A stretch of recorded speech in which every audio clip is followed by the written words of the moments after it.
नीति आयोग की बैठक प्रधानमंत्री नरेंद्र मोदी की अध्यक्षता में हुई, जिसमें पश्चिम बंगाल की मुख्यमंत्री ममता बनर्जी बैठक छोड़कर बाहर आ गई और कहा कि वे विपक्ष की एकमात्र प्रतिनिधि थी, लेकिन उन्हें बोलने नहीं दिया गया। जिस पर हरियाणा के पूर्व गृह मंत्री अनिल विज ने कहा कि वित्त मंत्री का बयान आ चुका है कि वे अपनी बात पूरी कर चुकी थी, जबकि उनका नंबर बाद में आना था। बाहर आकर वो तो केवल राजनीति कर रही हैं। वहीं नेता प्रतिपक्ष राहुल गांधी हाल ही में एक मोची की दुकान पर गए और वहां पर चप्पल सिली और उनसे पूछा कि जूता कैसे बनता है। इस पर व्यंग्य करते हुए अनिल विज ने कहा कि राहुल गांधी की राजनीति खत्म हो गई है, इसलिए अब वो कोई और काम धंधा करने की सोच रहे हैं। इसलिए वे कभी मोटरसाइकिल की रिपेयर कैसे होती है वो देखते हैं, कभी खेतों में बीज कैसे डालते हैं वो देखते हैं, और अब जूते कैसे पॉलिश किए जाते हैं वो इसी में से कोई काम सिलेक्ट करेंगे। राहुल गांधी ने इस मोची को जूते सिलने की एक मशीन भी दी, जिस पर विज ने कहा कि इस परिवार ने कभी किसी को कुछ नहीं दिया, अब दिया है तो अच्छी बात है। नहीं, फाइनेंस मिनिस्टर का निर्मला सीतारमण का बयान आ गया कि ये अपनी बात पूरी तरह से कहकर वहाँ से आई है, और हालांकि अल्फ़ाबेटिकली इनका नाम पीछे पड़ता था, लेकिन फिर भी इन्होंने अपनी जल्दी जाने की बात कही तो इनको पहले बुलवाया गया। बाहर आके तो खाली राजनीति कर रही हैं, वो राजनीति कर रही हैं। है राहुल गांधी जी की राजनीति तो हो चुकी खत्म।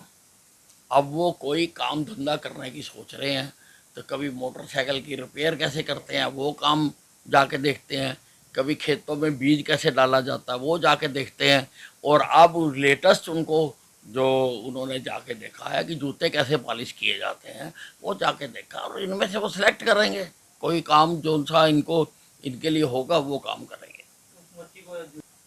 नहीं, चलो वो तो अच्छी बात है कि क्योंकि इस परिवार ने कभी किसी को दिया तो है ही नहीं, इस परिवार ने तो लिया ही लिया। देखिए, जिस दिन से धारा 370 खत्म की है, वहां पर आतंकवादी गतिविधियों पर बहुत नियंत्रण रहा है। अब चुनाव की आहट को देखकर और पाकिस्तान अपनी डफली बजा रहा है, तो उसका भी उसको ठीक जवाब दिया जा रहा है, और सेनाएं वहाँ पर पूरी ताकत के साथ इनको न्यूट्रलाइज करने में लगी हुई हैं। ऐसा है, कांग्रेस एक पार्टी नहीं है।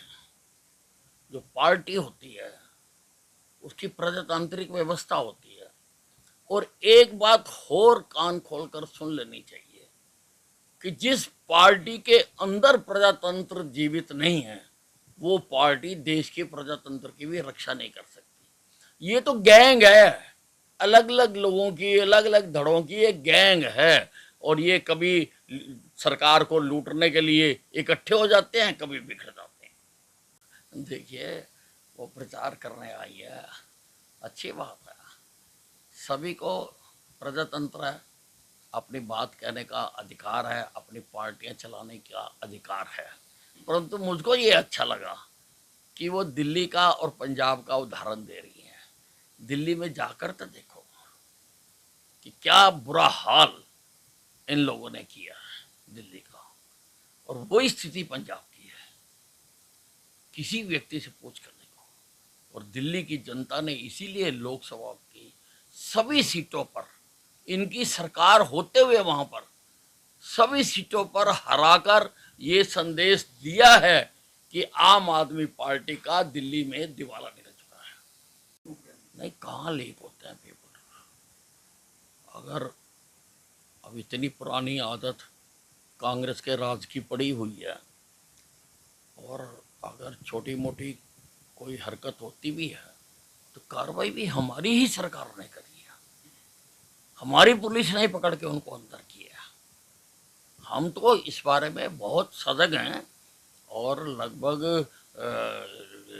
1.25 लाख के करीब हम भी नौकरियां दे चुके हैं, तो पूरी तरह से सख्ती के साथ यहाँ पे इसकी पालना की